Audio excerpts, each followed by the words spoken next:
He didn't just abandon his wife. He did it in the very same penthouse where he thought he became untouchable. Mark Dalton was 36 years old the night he publicly discarded his wife of 8 years. Emily Clark, 33.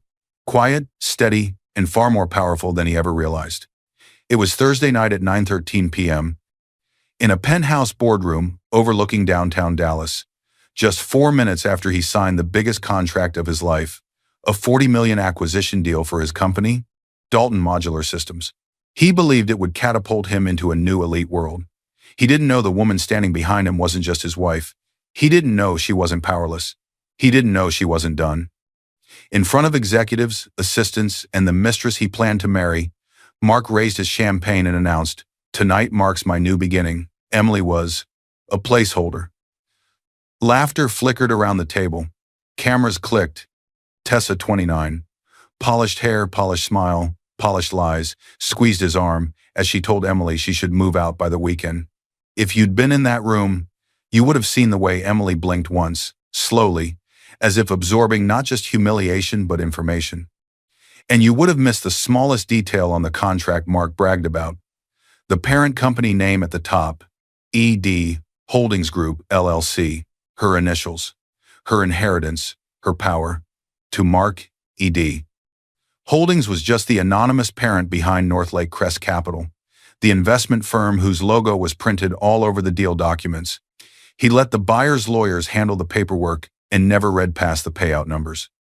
Hours later, at 11:30 p.m., Mark sent Emily away from the $2.8 million Highland Park house they lived in, tossed her a $2,000 check on the driveway, and changed the security code from his phone.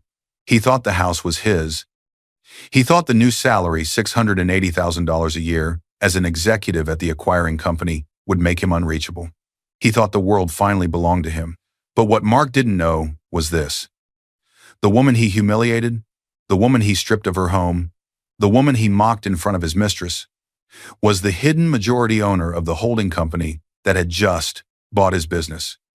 Years earlier, her father's estate had placed 71% of ED Holdings under a private vehicle. She controlled Northlake Crest LLC, while Mark was still bragging that paperwork is for lawyers. He never bothered to read a single clause.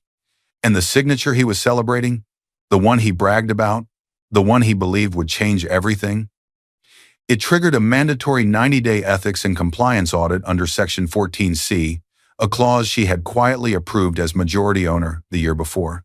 An audit whose scope she could widen. An audit that would uncover his mistress, his insider transfers to her business, his plan to ditch the old life, and every lie he'd polished into a persona. The very next week, when Mark walked into what he thought was a routine executive meeting, confidently adjusting his $22,000 watch, he didn't know Emily was waiting behind tinted boardroom glass. The same wife he abandoned, the same wife he underestimated, the same wife who effectively owned the chair he would soon be fired by. This isn't just a story about a marriage ending. It's about what happens when a man bets everything on his ego against a woman who was holding the real power all along. Tell me where you're watching from. Your presence means everything. It started the way most betrayals do, with something small, something so insignificant that most people would have brushed it off. Emily Clark, 33, quiet co-owner of a sprawling family holding company and Mark's wife of 8 years, had built a life that looked steady from the outside. A Highland Park home, a paid-off SUV, a calendar full of charity events, and family office board calls that no one knew she actually led. She preferred it that way, power in the background, not the spotlight. On their tax returns and casual conversations, she was just helping with her dad's old business. Mark Dalton, 36, founder of Dalton Modular Systems and a man who wore ambition like a second skin, had once fit perfectly into that quiet world. For years, they'd scraped by while he built his company. She'd done the books at their kitchen table, taken late-night calls with his vendors, and used her anonymous connections through Northlake Crest to introduce him to investors he thought he'd found at networking events. Then the little changes started. It was the late-night strategy dinners that appeared on his shared calendar 3 Tuesdays in a row, always blocked off from 7:30 p.m. to 11 p.m., always labeled Meridian Prep, Project Meridian, being the code name for the potential acquisition she, as a board member, already knew existed, but not that her own husband's company was the target. It was the new cologne that lingered on his shirts, expensive, sharp, something she hadn't bought. It was the way he stopped asking her to skim his pitch decks and started telling her, "It's technical, you wouldn't get it," even though numbers had always been their language. If you'd been in their kitchen on those nights, you would have seen Emily rinsing dishes while her phone lit up with bank notifications. Restaurant charges for two, bar tabs that climbed past $300, rideshare receipts from uptown at 112 a.m. She told herself it was networking, deals, the hustle he'd always promised would pay off. One afternoon, while scheduling her own quiet board meetings under the vague label Foundation Call, she glanced at his shared calendar and saw an event title that snagged her, Meridian Dinner, +1 TBA. When she asked, he barely looked up from his laptop. "It's just a thing with the acquiring team," he said. "Long, boring, all numbers. You'd hate it." He had never told her she'd hate a numbers meeting before. That was their language, their thing. The first real crack appeared 2 weeks later, on a rainy Monday, when she noticed a notification on their joint card, a $9,000 charge from a luxury boutique in Uptown. When she texted him, he replied an hour later. "Client gift. Chill." She tried. She really did. But the unease grew. He became sharper with her, softer on his phone. He stopped wearing his old navy blazer and started talking about upgrading everything once Meridian lands. Then there was the night she overheard him in his home office, door half closed, saying, "Once this thing hits, I'm done pretending. I'm not going to be dragged down by someone who thinks too small."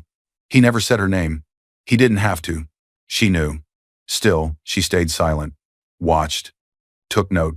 Paper remembers what people forget, her father had always said. She memorized patterns, numbers, dates, and then came the Thursday night that changed everything. 3 weeks after that client gift and those late-night calls, Mark asked her to come to a small signing dinner in downtown Dallas. Like it was an afterthought. "It'll be quick," he said. "Smile, shake hands, then we'll celebrate." She didn't know yet that the celebration wasn't for them. She didn't know yet that he planned to trade her in the same room where he'd sign his big win. She didn't know yet that the deal he worshipped was actually hers. That truth would arrive later, like a quiet blade. For now, it was just Thursday night in Dallas, and she was walking into a glass-walled boardroom where her marriage was about to be publicly reduced to a punchline. It was Thursday night in downtown Dallas, and the penthouse boardroom on the 39th floor glowed like a glass jewel above the city. The skyline stretched out in every direction, neon and glass, and money, the kind of view people like to point at when they said, "We made it." Around the long walnut table, executives in tailored jackets lifted champagne flutes, the words 40 million floating in the air like confetti no one had to sweep. Mark stood at the head of the table in that too bright navy suit that screamed new money and borrowed confidence. Emily sat near the far end, half in shadow, in a simple black sheath dress with a scuffed leather tote at her feet, as if she'd wandered into someone else's celebration and decided to stay quiet so no one would notice. If you'd been in that room, you'd probably have assumed she was an assistant who'd stayed late to take notes. Most people there did. They were wrong. At Mark's right hand, almost fused to his side, was Tessa Monroe, 29, his new strategic marketing director, with flawless waves of blonde hair and a diamond tennis bracelet so new it still looked stiff on her wrist. Officially, she was a contractor. Unofficially, everyone in that room with half a brain could see she was something else. "Ladies and gentlemen," Mark announced, tapping his crystal flute with the back of his knuckle, the $22,000 gold watch on his wrist catching the overhead lights. "This is it. Project Meridian is officially in the bag. $40 million. He let the number hang there, savoring it. And honestly, it's just the beginning. Soft claps, murmurs of approval, the shuffling of papers. At the far side of the table sat Harold King, 58, the silver-haired CEO face of Northlake Crest Capital, the acquisition arm of ED Holdings Group LLC. He smiled the practiced smile of a man who'd watched 100 younger egos rise and fall in these very rooms. The contract lay open in front of Mark, pages neatly stacked.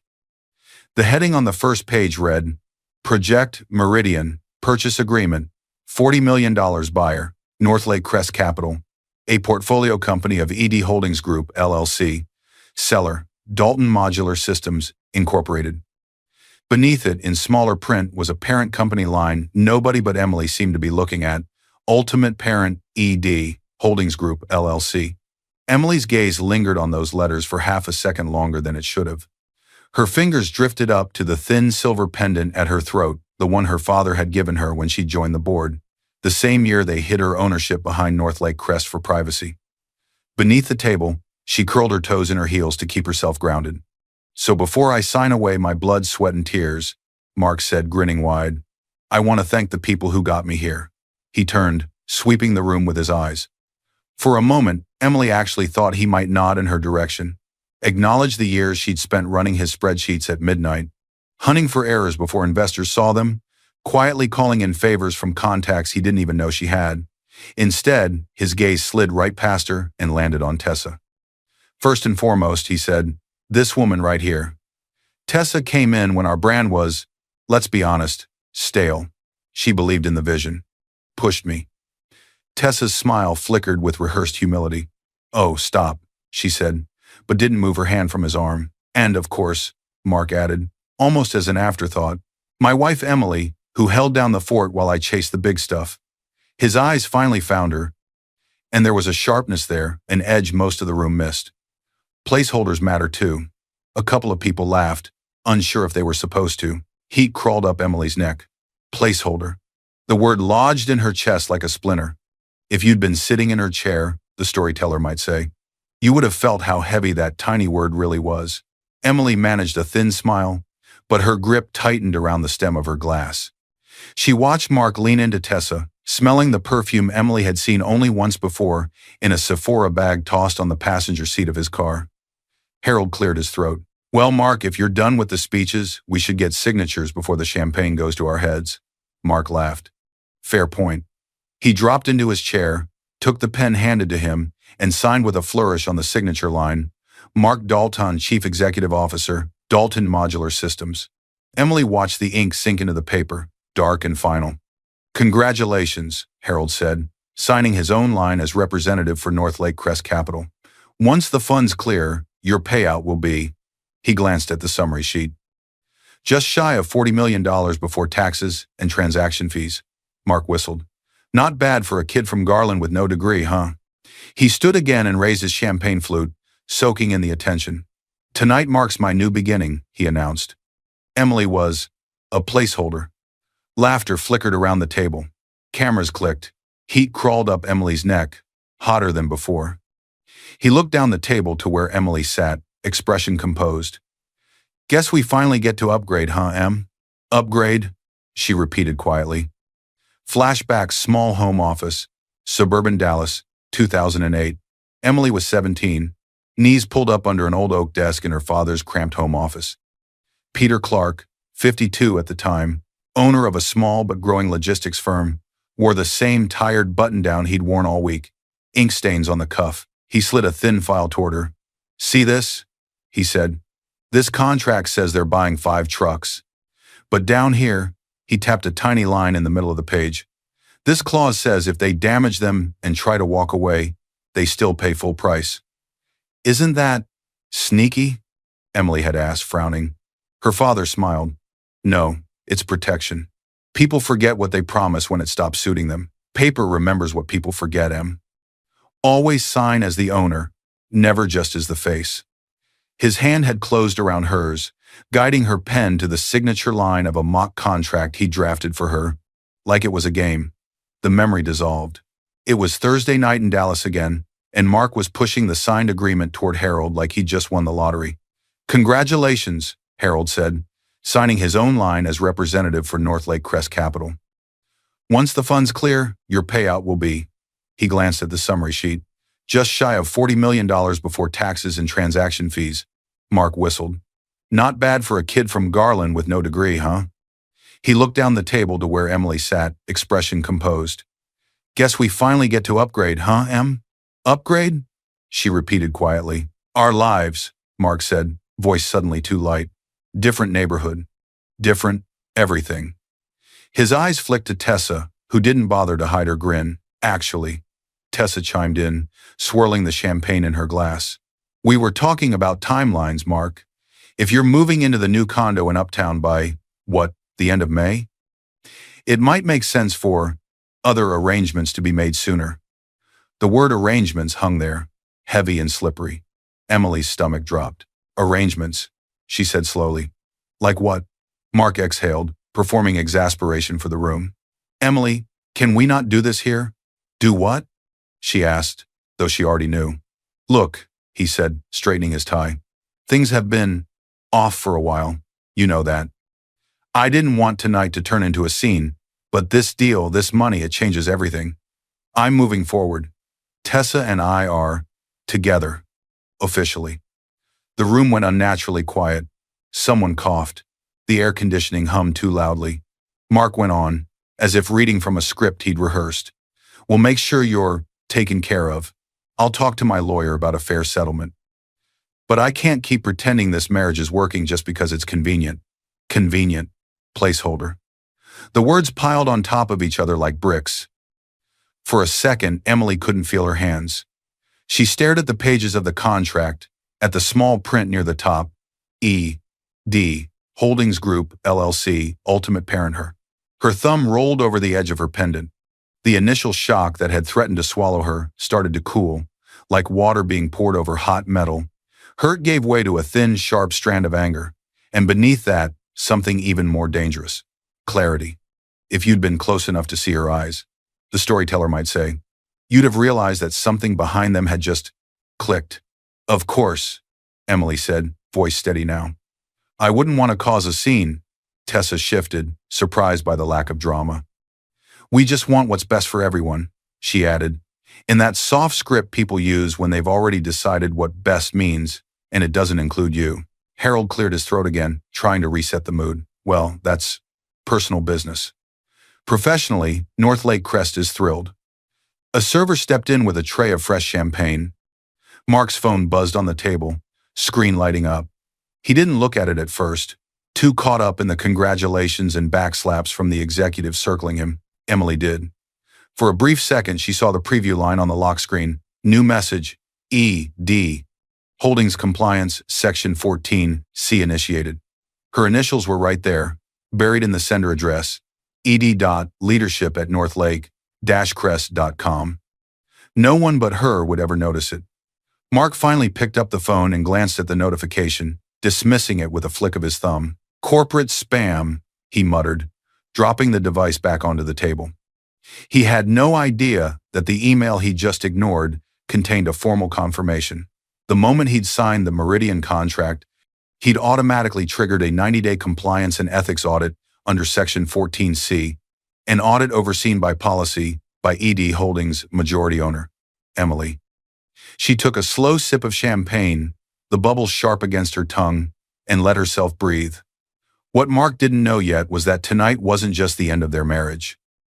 It was the beginning of an investigation that would take apart everything he thought he'd just won, line by line, clause by clause. It was still Thursday night in Dallas, just past 11:30 p.m., when Emily stepped out of the rideshare and saw her own suitcase waiting for her on the edge of the driveway like a discarded package. The Highland Park street was quiet, the kind of silence that made humiliation echo louder. Warm porch lights glowed across the manicured lawn, and through the open garage, she could see a sleek silver Audi Q5 that didn't belong to her Tessa's car already parked in the spot Emily had used for 8 years. If you'd been standing on that driveway, you would have felt the truth hit long before the words did. She wasn't welcome here tonight. Mark came out onto the front porch, sleeves rolled up, tie loosened as if he'd just finished a long day instead of a long betrayal. Good, he said when he saw her. You're back. Let's make this quick. His voice carried that sharp managerial tone he used in staff meetings, efficient, rehearsed, detached. Tessa followed a step behind him, swinging a $9,000 Saint Laurent handbag Emily recognized from their joint credit card bill just 2 weeks earlier. She leaned casually against the railing, smiling like this was entertainment. She reached over and squeezed his arm. We talked about this, Tessa said lightly. It's better for everyone if you can. Move out by the weekend, Emily. Mark exhaled heavily. Look, Em, you know I didn't want to do this like some dramatic breakup scene. But after everything tonight, it's better we rip the Band-Aid off. Emily felt the sting before she felt her feet. Rip the Band-Aid off, she repeated softly. He stepped down toward her. You've been holding me back for years, Em, playing small, being scared of growth.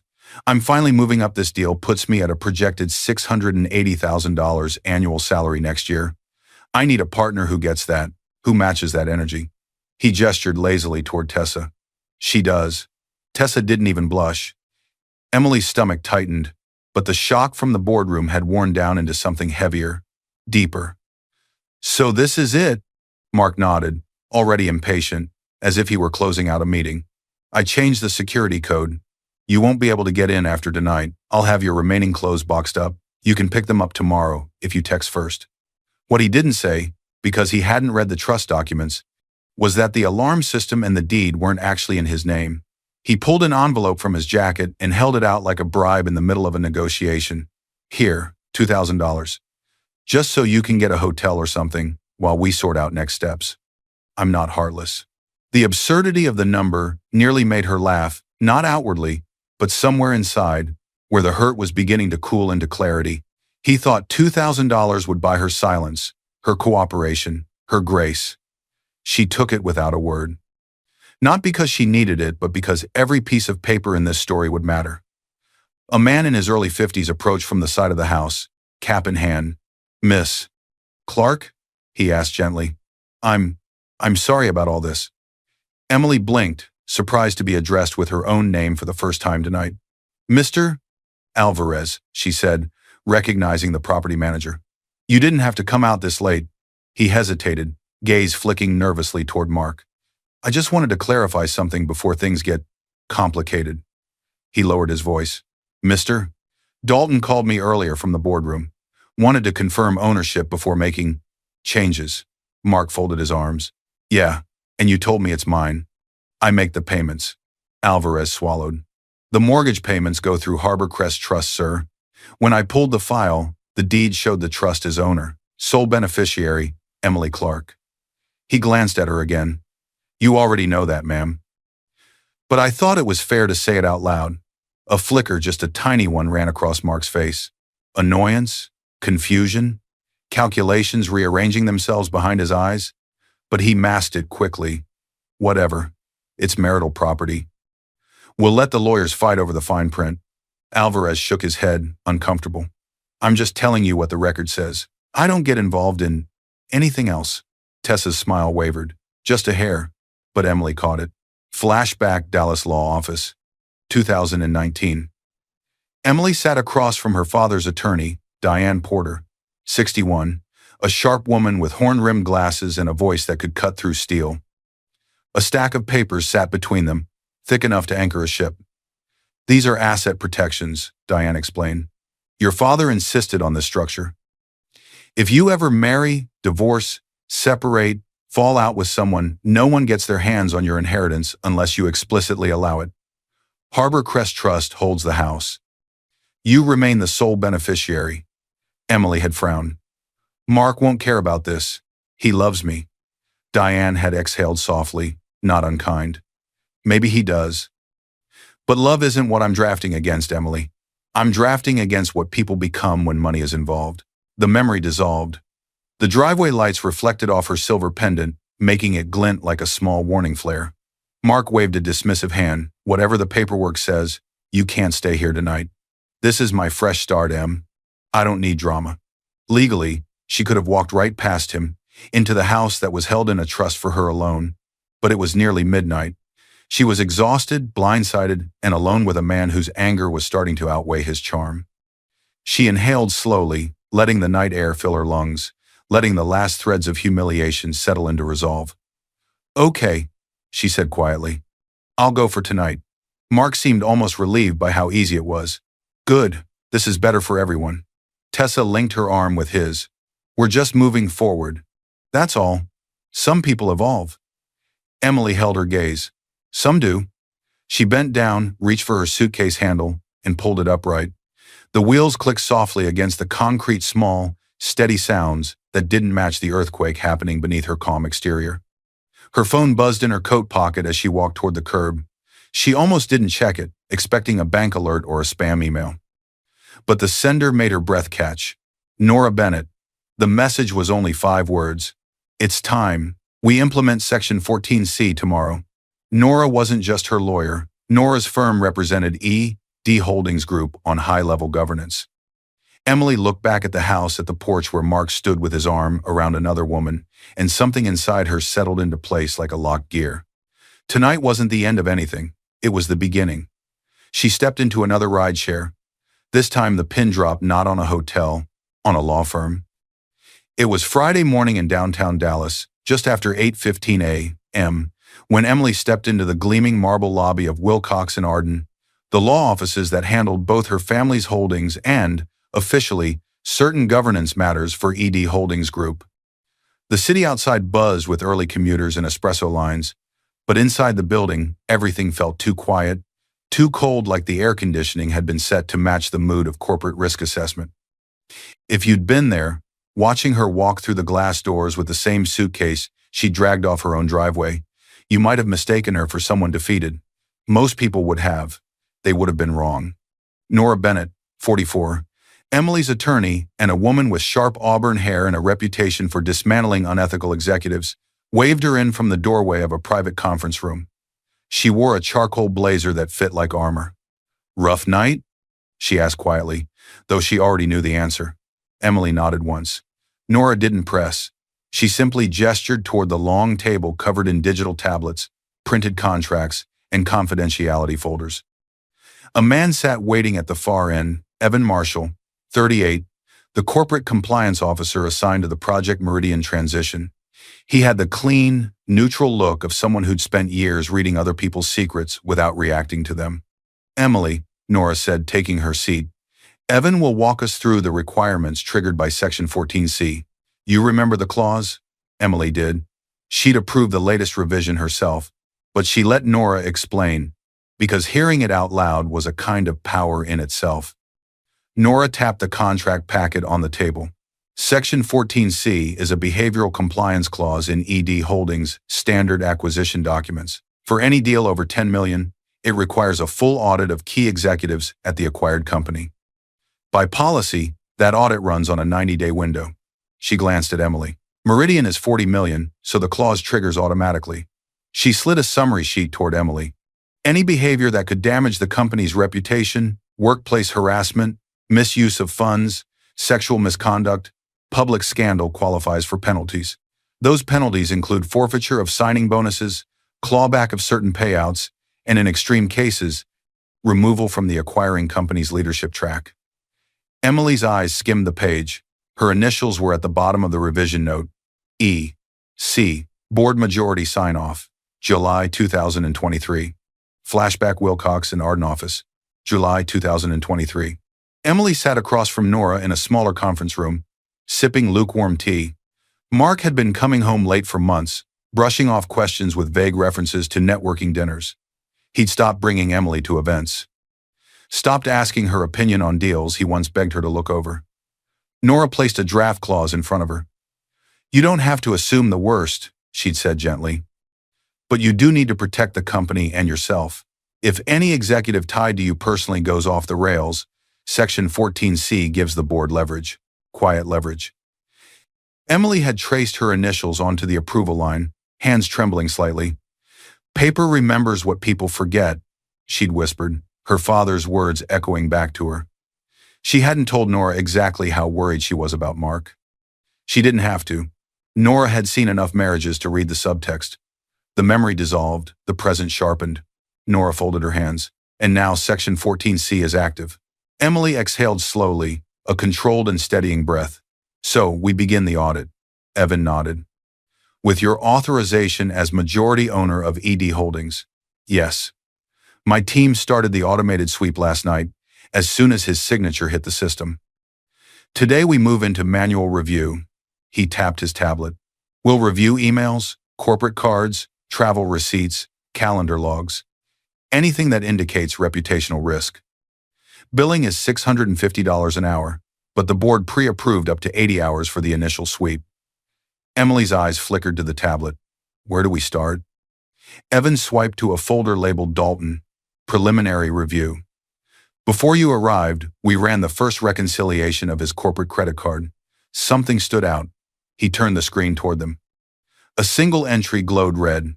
The Henley Hotel, executive suite, $4,900. Guest, Tessa Monroe. The room seemed to tighten around the three of them.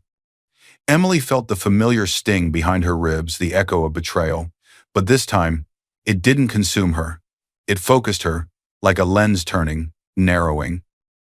Nora's expression didn't change, but her voice grew quieter, sharper. This alone triggers reputational risk under 14C, but it's only the beginning. Evan nodded. Correct. That was just what the automated rules caught in minutes. The deeper manual review is underway now. Emily studied the red highlighted line. She had seen betrayal already, lived it in the driveway last night. But here, on a digital ledger, it wasn't emotional, it was evidence. It was leverage. It was a path. Her fingers brushed the pendant again, grounding herself. Hurt receded, replaced by something colder and infinitely steadier. Keep going, she said. Dig into everything. Evan gave a single, confirming nod. We will. I'll send you updates as new flags come in. Officially, you're just receiving board oversight reports. Unofficially, he hesitated. You're the one who decides how far this goes. A silence settled over the room, heavy, electric, the kind that forms right before a storm breaks. Then Evan's tablet buzzed. Once, then again, a third time. He frowned. That's fast, he murmured, opening the notification. His brows lifted slightly. We've got new flags from his internal messaging threads and travel accounts. Nora leaned forward. What kind of flags? Evan hesitated, eyes scanning the screen. This might be more serious than the hotel charge. He turned the tablet but didn't explain yet. Emily saw only a preview line, just enough to know that whatever they had found, it wasn't small, it wasn't singular, it was a pattern. A pattern he didn't know she had access to. The cold clarity inside her solidified. Show me everything, she said. Evan nodded once. We will. But Emily, what we're uncovering, this goes deeper than you think. And with that, the screen refreshed, loading more flagged entries, more red lines, more names, more dates. What they didn't know yet was that while the audit team was pulling receipts and messages, the Mistress was out in Dallas, unknowingly adding fuel to the fire. It was still Friday in Dallas, the kind of warm spring afternoon where uptown storefronts glimmered like curated jewelry cases. At 3:40 p.m., inside the Belvedere Luxe Salon, a place where a blowout cost more than most people's monthly car payment, Tessa Monroe lounged in a black leather styling chair with foils in her hair and a glass of champagne balanced between her manicured fingers. If you'd been in that room, you would have seen the way other clients glanced at her. The kind of envy reserved for people who looked like their lives always tilted upward. Most of them would have assumed she'd truly won. They were wrong. Across from her, Chloe Hart, 31, Tessa's closest friend and a social media consultant who lived for gossip, angled her phone just right to catch the salon's mirrored glow. The lighting in here is nuts, Chloe murmured, already filming. Say something about your big week. Tessa smirked, leaning closer to the mirror as a stylist teased out the ends of her hair. Well, she purred. When your man closes a $40 million deal, you don't really have a small week, do you? She raised her champagne flute like a toast to herself. Mark says once the transition wraps, I'll basically be co-owner by association. He's already talking rings, Tessa added, smirking at her own reflection. Says, we'll make it official as soon as the divorce papers are filed, Chloe snorted. Emily must be losing her mind. Oh, please. Tessa rolled her eyes, flipping her foils back dramatically. Emily was the practice wife. Everyone knows it. The stepping stone. You don't build generational wealth with someone who shops at outlet malls. Chloe laughed a little too loudly, and the stylist paused, uncertain, but Tessa waved her off. Keep working, keep listening. If you'd been standing near the reception desk, you would have seen how quickly this kind of talk spread. Wealthy salons were like confessional booths wrapped in glass. Everyone could hear, no one pretended they couldn't. The stylist set down her comb. So, you're moving in with Mark? She asked. Careful, curious. Tessa beamed. Already halfway there. He got me into a 2022 BMW X4 white with camel interior. Lease is like $1,000, $150 a month, but he said it doesn't matter anymore. He's basically rich now. She flicked her wrist, making her bracelet catch the light. His signing bonus alone will be 8 figures. Chloe panned the camera toward her. Say it again. For the real. Tessa leaned in, eyes narrowing with cruel delight. Emily was the practice wife. Chloe cracked up, hitting the stop button. Oh my God, that's going to kill online. And it did. Within minutes, Chloe uploaded a trimmed clip just enough to imply insider business gossip without violating community guidelines, tagging it with vague hashtags, number merger life, number upgrade, number new chapter. She didn't name Mark or the company, but she didn't have to. By the time Tessa's $385 hair appointment wrapped up, the post had 2,800 upvotes on a niche financial gossip subreddit known for digging into Dallas corporate drama. People were already speculating. Merger Mistress, one comment read. Another. Someone's about to violate HR clauses, lol. Tessa scrolled, delighted. She had no idea that the internet never truly forgets and that compliance teams pay for social listening reports just as eagerly as brands do. She began deleting older photos of herself with Mark ones taken months earlier, before he'd introduced her as anything more than his creative consultant. Chloe raised a brow, trying to look single before the announcement. Just cleaning up my grid, Tessa said breezily. Emily doesn't need breadcrumbs. She smirked as she hit delete, not realizing screenshots had already been captured in dozens of places, some automatically, by the very monitoring tools Chloe did freelance work for. Flashback Emily's living room, 2022. Emily stood in her warmly lit living room, arranging appetizers on a tray, smiling as Tessa walked in behind Mark. Tessa Monroe, 27, our intern, he'd said casually that day, introducing her with a grin that seemed a little too bright. She's brilliant with social media. Emily had shaken Tessa's hand, offering a glass of wine. Make yourself at home, she'd said.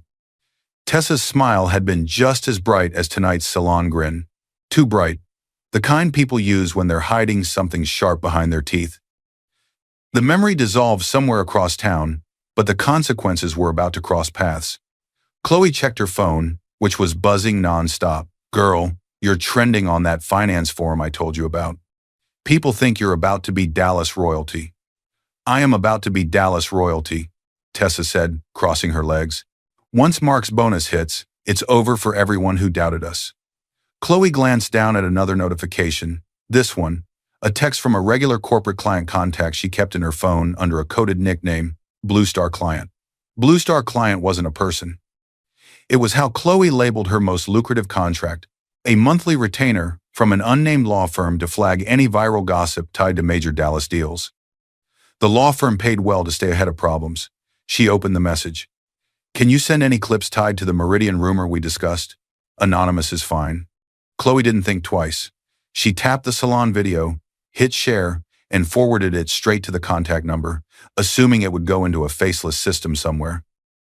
What she didn't know was that the number routed to a monitored inbox at Wilcox and Arden, to a folder labeled Reputational Risk, E.D. Holdings.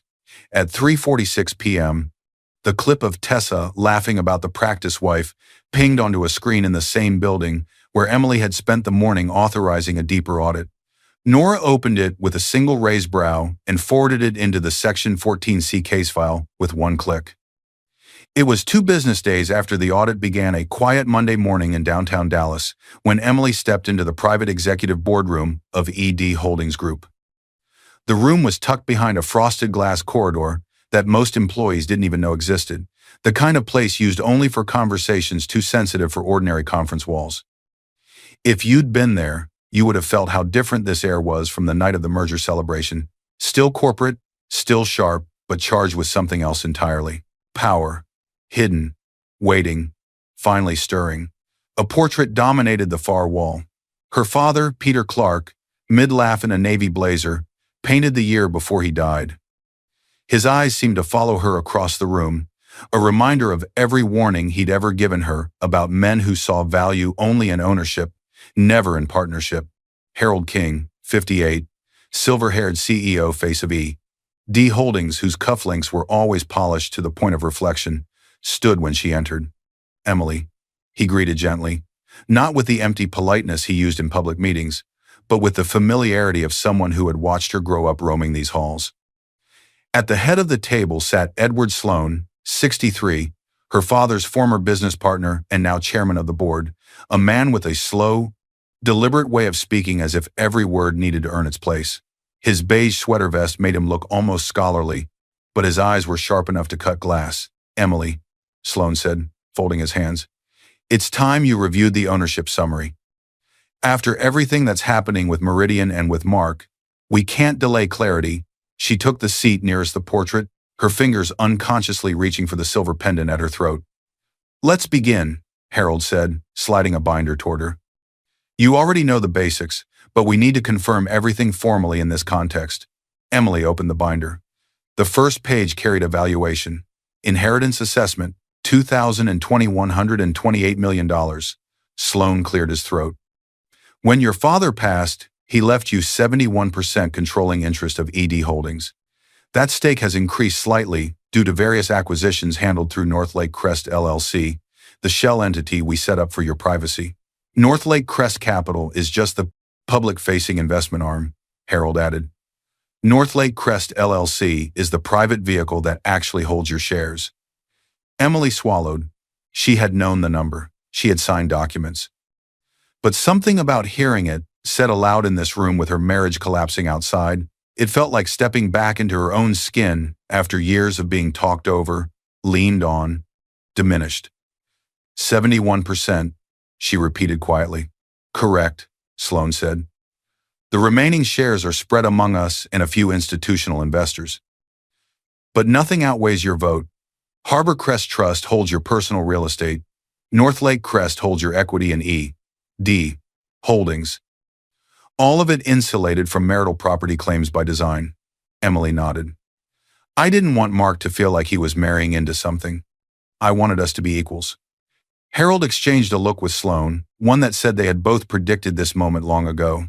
He tapped the second page of the binder.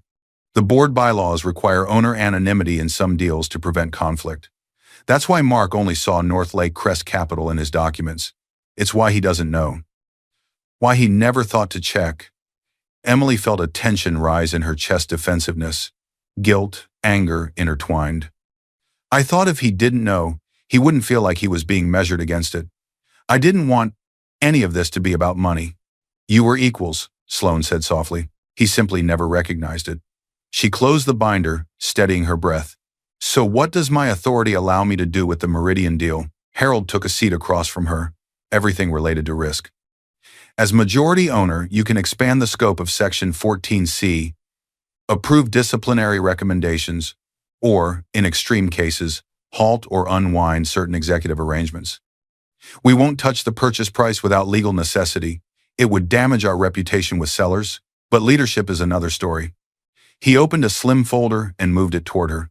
"Evan Marshall's preliminary audit report is in. Based on internal messages, expense misuse, and the social media clip Nora forwarded, Mark has already violated our interpersonal conduct and reputational risk clauses." Emily's muscles tightened, but not in fear. "In recognition," Harold continued, voice calm but firm, "compliance is recommending formal disciplinary proceedings. Possible outcomes include forfeiture of his $12 million signing bonus and removal from his executive contract at Northlake Crest." Shock flared inside her, but it no longer paralyzed her. It sharpened. The humiliation from the driveway still echoed in her ribs, but here in this room it turned into something firmer. A decision, forming in her bones. She reached for the folder. Her father's portrait watched over her shoulder. Flashback hospice room, Seattle, 2020. Her father lay propped against pillows, sunlight slanting across the blanket. His voice was thin, but his words were steady. He whispered, "don't let anyone use my empire to hurt you. That's why I built the protections. Not for wealth. For you." Emily clutched his hand. "Dad, Mark isn't like that. He loves me." His eyes softened with both love and sorrow. "People change when they taste power. Protect yourself." The memory dissolved. It was Monday morning in Dallas again, and the weight of her father's warning settled in her chest not as fear, but as resolve. Harold slid one last document across the table. A single line stood out in bold. Recommended next step. Convene executive review panel. Dalton mark potential outcomes. Written censure, bonus forfeiture, or termination. Her breath caught not in shock this time, but in the gravity of it. Her decision wouldn't just topple his fantasy. It would shape how her company responded to betrayal and abuse of power. She didn't reach for the pen. Not yet. But she looked up at Harold and Sloane with a steadiness that hadn't been in her eyes 2 days ago. "Schedule the panel," she said, "and make sure the process is airtight. No shortcuts, no gray areas." Harold nodded, expression unreadable. "Of course. We'll treat this like any other executive.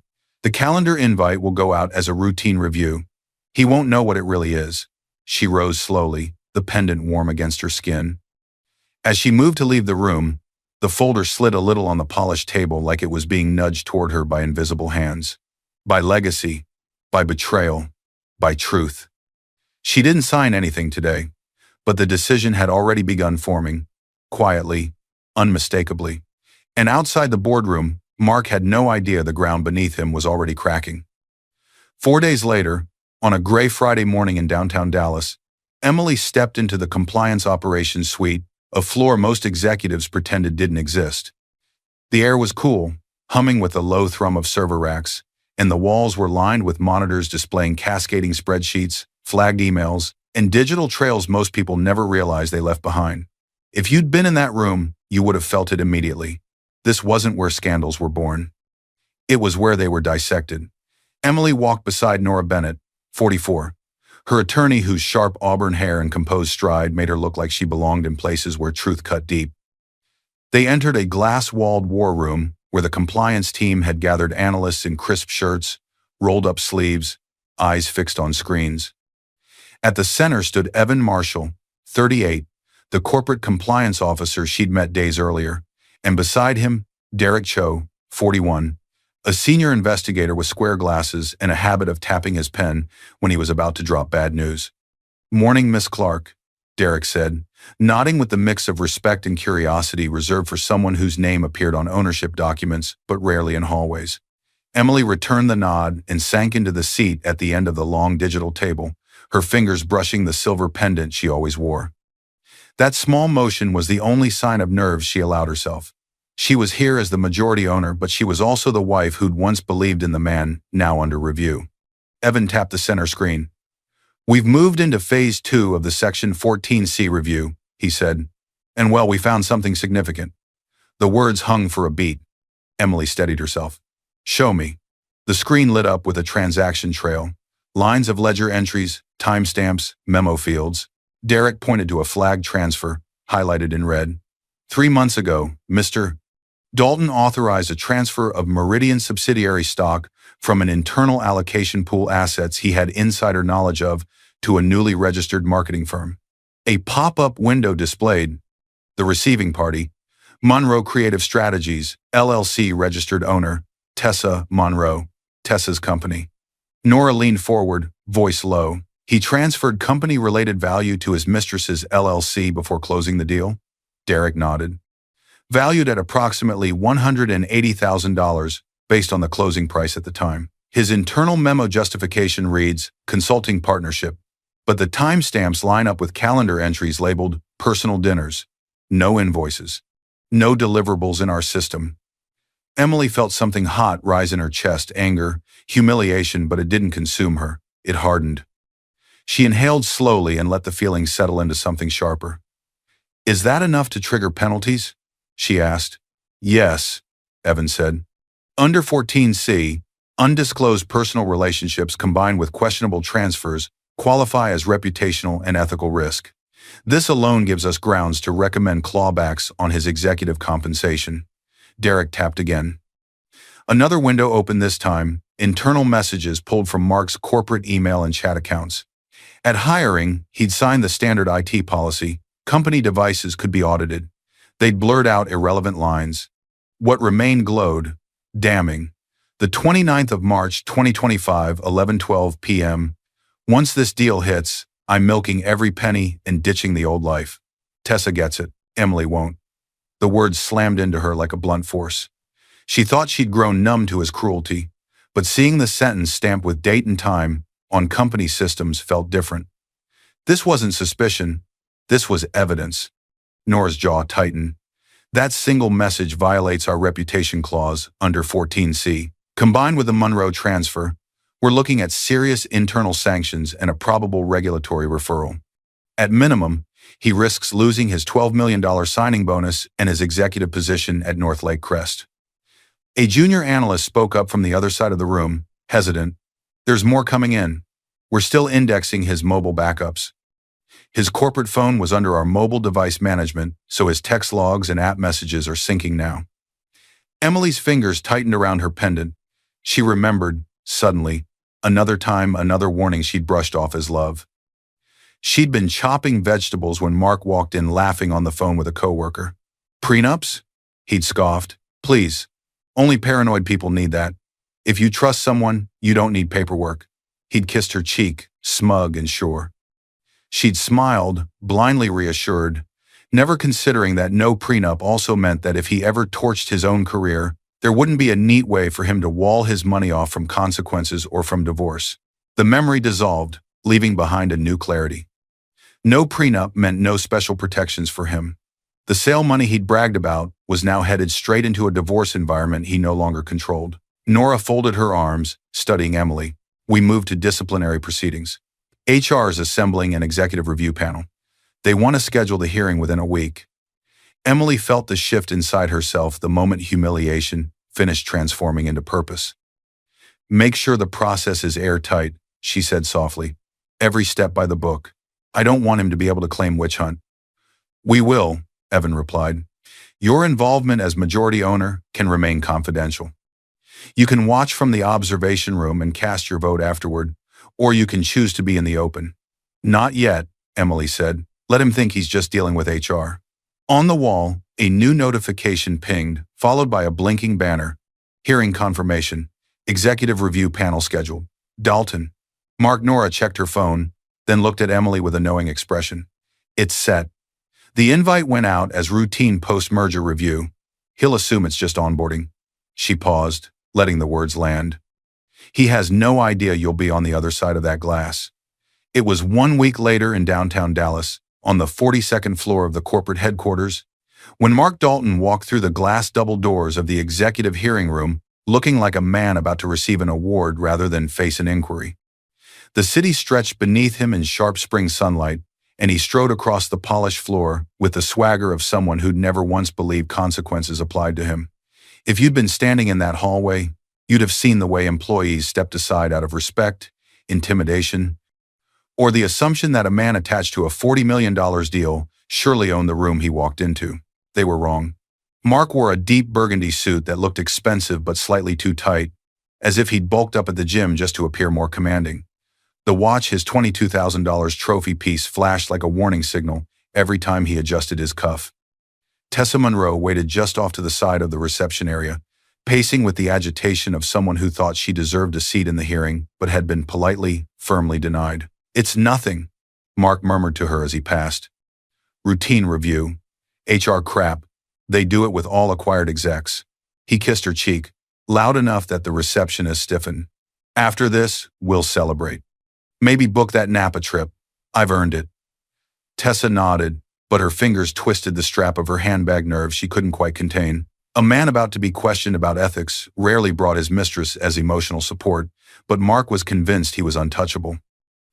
Inside the executive hearing room, a long mahogany table dominated the center. At the far end sat Harold King, 58, immaculate as always, and beside him Linda Grayson, 51, the HR director whose posture was so straight it bordered on aggressive. On Harold's other side sat Evan from compliance and a company attorney. Along the left wall were tinted glass panels decorative to any outsider, but in reality, shielding a separate observation area from view. Behind those panels, silent and unseen, Emily sat with Nora at her side. Only a faint silhouette hinted at their presence. Mark didn't notice. Why would he? In his mind, Emily was on the way out of his life, not at the center of the company he'd just entered. Well, Mark said, sliding into the chair across from Linda with more confidence than the moment deserved. Let's get this over with. I've got another meeting at 11. Linda folded her hands. This may take longer than 20 minutes, Mr. Dalton. He forced a chuckle. Hey, I'm on your side. You all made a smart buy. Dalton Modular is going to make this portfolio look good. Harold's expression was unreadable. That's what we're here to ensure. The hearing began. For the first 15 minutes, the questions seemed harmless. Why certain travel line items were duplicated? Why consultant dinners involved the same name repeatedly? Why an external marketing firm, Monroe Creative Strategies, had been engaged without a formal contract? Mark breezed through them, leaning back in the chair, gesturing casually. Look, Monroe Creative is a boutique firm, very agile. We had an understanding. Not everything needs to be bogged down in paperwork. I was doing what was best for growth. Miss Monroe is not on any approved vendor list, Linda said evenly. Nor is there a conflict of interest disclosure naming her as someone with whom you have a personal relationship. Mark's smile thinned. You have no idea what my personal life looks like. Emily's probably feeding you half-truths and making herself the victim. Behind the glass, Nora's brow twitched. Emily stayed still. Linda tapped her tablet. This review is based on transaction logs, travel records, and internal communications, not your spouse's opinion, Mark shifted. Fine, then there's nothing to worry about. I delivered a $40 million deal. Harold looked at Evan. Let's move to the next phase. Evan dimmed the lights slightly and activated the wall display.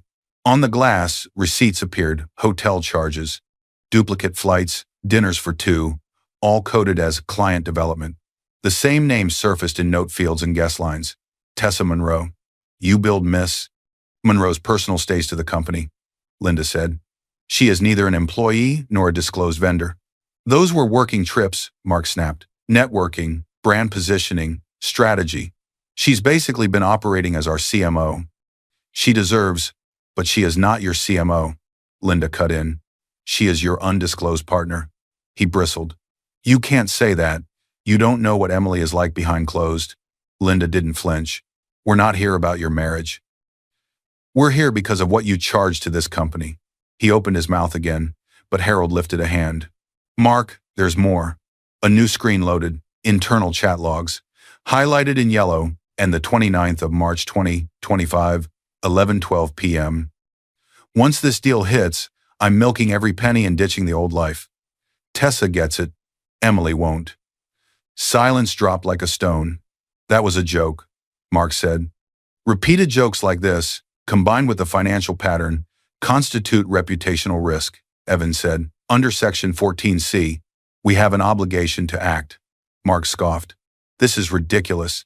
This has Emily's fingerprints all over it. She's spiteful. She's been undermining me for months because I outgrew her. Behind the glass, Emily's jaw tightened, but her expression stayed composed. She remembered her father's voice. When truth stands, he told her, you don't need to raise your voice. Linda glanced at Harold. Harold gave a barely there nod. Mr. Dalton, Linda said. We're now moving into phase 2 of this hearing. She tapped a control panel. With a soft mechanical click, the tinted glass partitions unlocked and began to slide open. Mark frowned, turning. The movement was slow enough to build suspense, fast enough to feel sudden. When the glass fully retracted, he froze. Emily sat behind it at a secondary table, posture straight, eyes calm, presence unmistakable. Nora sat beside her, legal pad in front of her, watching. It took a full 5 seconds for Mark's brain to catch up. You could practically see the realization crawl across his face, the collapse of assumptions, the dawning understanding that the woman he'd discarded and humiliated had been in a position he'd never even thought to ask about. You? He whispered. What are you doing here? Emily didn't answer. She didn't need to. Her silence was a scalpel. Harold cleared his throat. Mr. Dalton, I think it's time we discuss who you've actually been working for. The trap had sprung, and he was only beginning to understand how deep it went. The moment the glass partitions opened, revealing Emily seated with Nora, the temperature in the executive hearing room seemed to drop 10 degrees. It was still the same late Thursday morning in downtown Dallas, the sun glinting off neighboring skyscrapers, but inside, the air turned heavy. If you'd been there, you would have watched Mark's face drain of color, the swagger evaporating from his posture like heat from cooling metal. Most people assumed this was the part where Emily would unleash years of bottled-up anger in one explosive speech. They were wrong. She was precise. Harold reclaimed the room. "Mr. Dalton," he said in that steady, neutral tone. "Men with decades of corporate crisis learn to wear like a second skin. Phase 2 is about clarity." He gestured toward Emily. "You know Emily as your wife. What you have not known is that Emily Clark is also the majority owner of ED Holdings Group LLC, the parent company of Northlake Crest Capital." The words landed like a gavel. Mark stared. "That's not she can't." Nora slid a copy of the ownership summary across the table, stopping just short of his hand. "She can," Nora said quietly, "and she does." Screens along the wall refreshed, not with numbers yet, but with headlines. E. Holdings majority stake. Clark family estate internal governance. Owner anonymity protocol. Linda kept her tone clinical. "Your behavior isn't just a marital issue, Mr. Dalton. It's a governance issue. And now the owner is here to hear it." Evan tapped his tablet. "We'll move to the final evidence set." First came the hotel receipts. Henley, Crescent, a boutique in Austin, executive suites, weekends, weeknights, all billed under client development, all with Tessa's name as guest or second occupant. Next, the stock transfer. Meridian subsidiary shares. Internal pool. Transfer to Monroe Creative Strategies, LLC. Approximate value at date of transfer. $180,000. Undisclosed personal relationship, Evan said. Undocumented consulting scope. No deliverables on file. No conflict of interest form. All prior to deal closure. Mark's voice cracked. Those were legitimate consulting services. "You don't know what Tessa did for our brand? Then you should have documented it," Linda replied, "and disclosed the relationship." Then came the messages, the one Emily had read before, and more she hadn't seen. The 10th of February, 2025, 12:41 a.m. "Once the old life is out of the way, we'll be the power couple, Tess. Boardrooms, beaches, everything. She'll be fine. She can take the house. I'll take the world." The 29th of March 2025, 11:12 p.m. "Once this deal hits, I'm milking every penny and ditching the old life. Tessa gets it. Emily won't." Mark gritted his teeth. "Those messages are private. You had no right. You signed an IT and device policy when we gave you a corporate phone and email," Evan said evenly.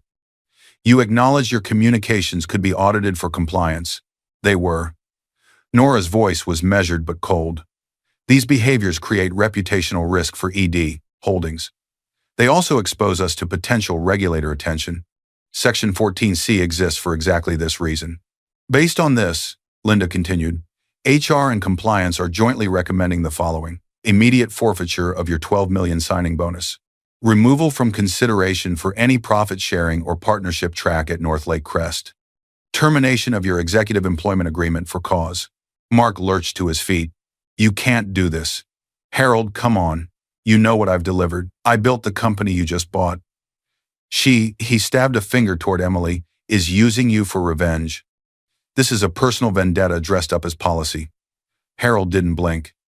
"Emily doesn't manage HR or compliance. She doesn't control data, she controls her vote. The evidence came from our systems, not from your marriage." Emily finally spoke. Her voice was calm, level. "You did this to yourself, Mark." He turned on her. "Really? After everything I did for us? You were nothing when I met you.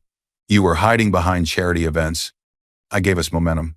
The room went very, very still. Harold glanced at the panel, members seated along the sides, 2 board representatives, an outside ethics advisor. "We have to move to the vote." There were 7 voting members in the room.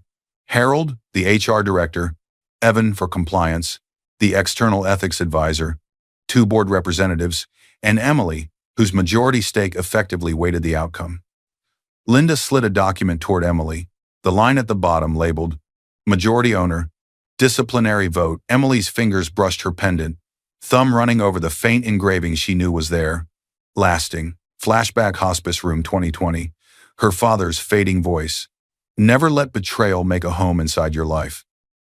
End it the moment it crosses the threshold." Emily lifted the pen. She didn't make a speech. She didn't list the nights she'd stayed up doing his books, the investors she'd quietly steered his way, the humiliation on the driveway. She just signed.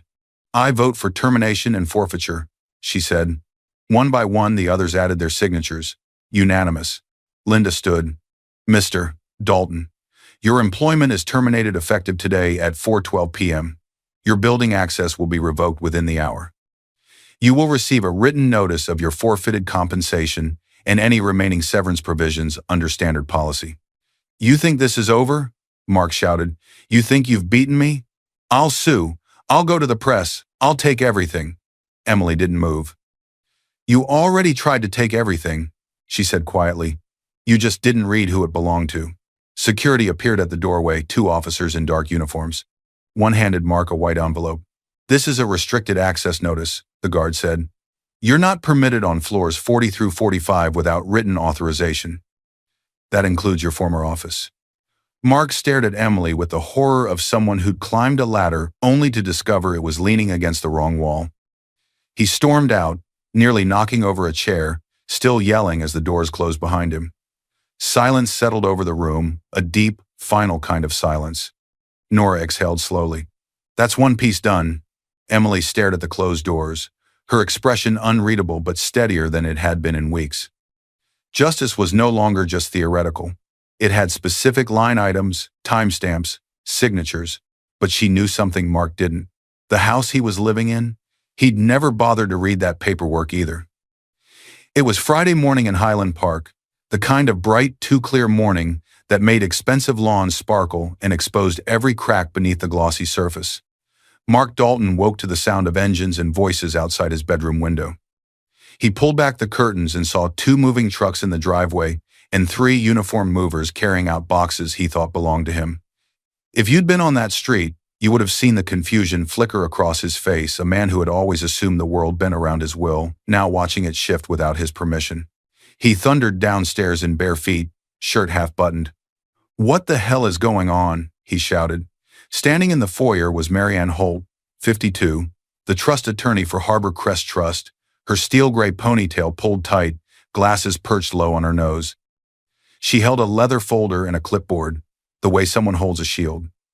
Good morning, Mr. Dalton, she said, in a tone that suggested it was anything but, per instructions from the trustee of Harbor Crest Trust, and under a temporary occupancy order we obtained this morning. We're here to enforce a change in who's allowed to live on this property. Mark blinked. Occupancy? This is my house. Marianne opened the folder. The property at 117 Willow Bend was purchased in 2019 under Harbor Crest Trust. Sole beneficiary, Emily Clark. You were permitted to reside here as her spouse. That permission has now been revoked. Tessa stumbled into the entryway wearing one of Mark's shirts like a dress, mascara smudged, hair unbrushed. Mark, what is happening? She hissed. Make them stop. This is insane. It's marital property, Mark snapped, grasping for control. We'll let the divorce court figure out who gets what. You can't just throw me out. Marianne remained unbothered. Family law will sort out any marital equity later. But the trust controls legal title and immediate occupancy. We notified you via email and certified mail this morning. Movers have been arranged to pack personal property. You have 24 hours to vacate before we escalate to court filings. Tessa clutched his arm. Mark, do something. Before he could respond, sharp clicking noises came from the sidewalk camera shutters. 2 photographers stood behind a low hedge, long lenses trained on the doorway. Yesterday's corporate termination hadn't stayed private for long. A short item in a business blog had already turned into a local headline. Now they were catching the follow-up. Disgraced executive being removed from a house he always called my place. Seriously? Mark barked at them. Get off my property. It's trust property, Marianne said softly. Another thing you'd know if you read what you sign. Inside, movers work methodically, boxing books, cufflinks, suits, electronics, anything not nailed down or attached to the trust-owned structure. Items obviously belonging to Emily framed photos, her childhood piano were inventoried separately. The front door opened again. Emily walked in. She wore a simple cream blouse and black slacks. No entourage, no drama. The only hint of anything different was the way she carried herself grounded, unshaken. If you'd been watching her, you would have seen a woman who had walked through fire and come out done with burning. Tessa bristled. Oh, you have got to be kidding me. You came to gloat? Emily didn't look at her. She nodded once to Marianne. Thank you for coming in person. Marianne inclined her head. We'll stick to the inventory list we discussed. Anything ambiguous goes into storage until the divorce court decides division. Mark followed Emily up the stairs, anger breaking through his earlier shock. You can't just erase me from everything in 1 week. This is my home, too. Emily didn't stop. It was my father's money, she said calmly. Held in a trust for me. You knew that when we signed the mortgage paperwork. Or you would have, if you'd read it. In the primary bedroom, she went to the tall white dresser on the right, the one he'd once made a big deal about, buying together when they upgraded from Craigslist furniture. She opened the top drawer. Inside, beneath folded scarves and a small jewelry pouch, was a tiny velvet box, the original box for her silver pendant. She lifted it gently and opened it. Inside was a folded note, Flashback Hospice Room, 2020. Her father's handwriting uneven from weakness, but still unmistakably his. Your strength is not loud. It is lasting. Emily had read it 100 times in the months after he died. She'd tucked it back into the box and told herself she'd never forget. Then life got busy. Mark's company needed her help. Grief settled into routine. Now, holding it again, she felt the words settle differently. She slipped the note into her pocket and closed the box. That was all she'd come for, a piece of her past reclaimed. She walked back downstairs. Mark trailed behind her, still half shouting, half pleading. Emily, come on. You've made your point. Just tell them to stop. We can work something out. Look at what you're doing to my reputation. To us. There is no us, Mark, she said quietly. You ended that in a boardroom. Tessa stepped forward, voice shrill. Emily, you can't do this. You're just bitter because he chose me. Emily finally met her eyes. I'm not doing this because he chose you. I'm doing this because he chose to lie, steal, and humiliate me using resources my family built. She turned to Marianne. Follow the plan. If he refuses to leave after 24 hours, call me. We'll let the court document his refusal. Then she walked to the door. Mark grabbed for her wrist, but she stepped back before he touched her. Don't, she said. Not again. The authority in her tone was new.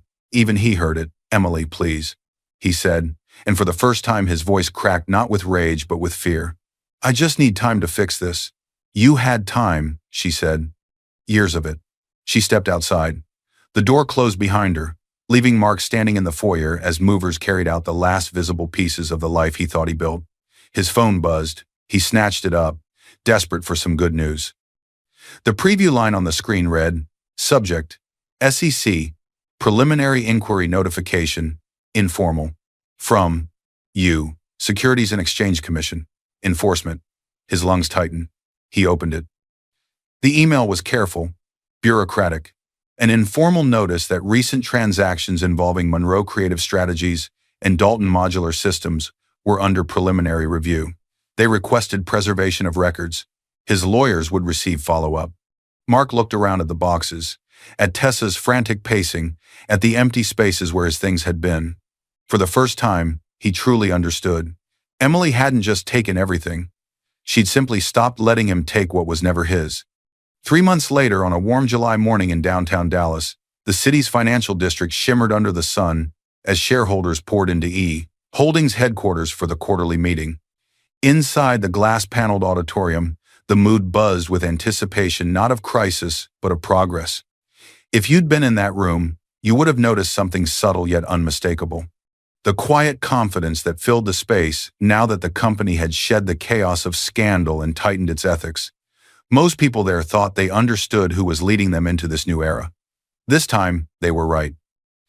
At the center podium stood Emily Clark, 33, majority owner of E.D. Holdings, the woman who'd spent years avoiding the spotlight and now stepped into it only because it served the company, not her ego. She wore a tailored charcoal dress, understated but powerful.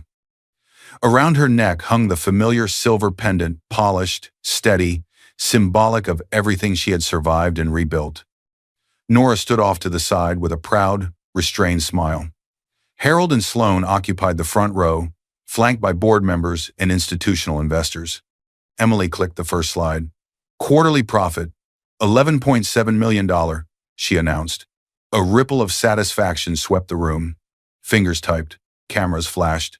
increasing transparency, restructuring compensation models, and removing unresolved conflicts of interest has allowed us to stabilize quickly after the Meridian acquisition, she continued. Our ethics reforms have not hurt performance. They've improved it. Behind her screens transitioned to headlines from major financial outlets. Ethics reforms boost ED.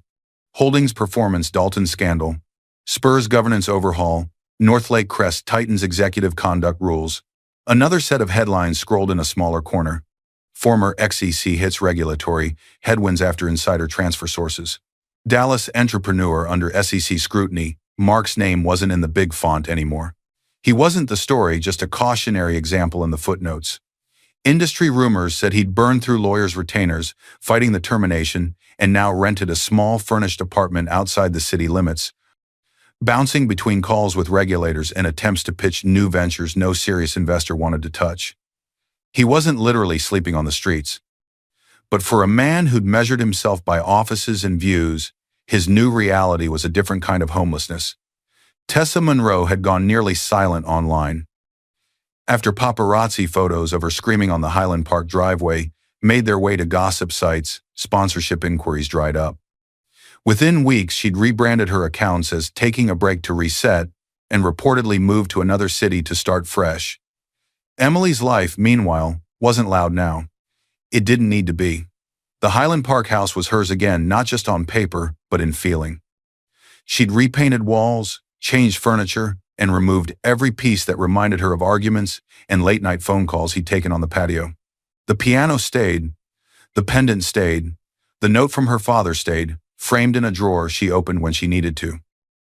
With trust, dividends, and board approval, she launched a new philanthropic initiative through ED Holdings, the lasting foundation, grants and scholarships for women, leaving financially controlling relationships or rebuilding careers after divorce.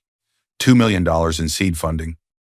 Applications had flooded in within days, stories of women who'd left behind, controlling spouses, closed bank accounts, careers they'd been told they weren't allowed to pursue.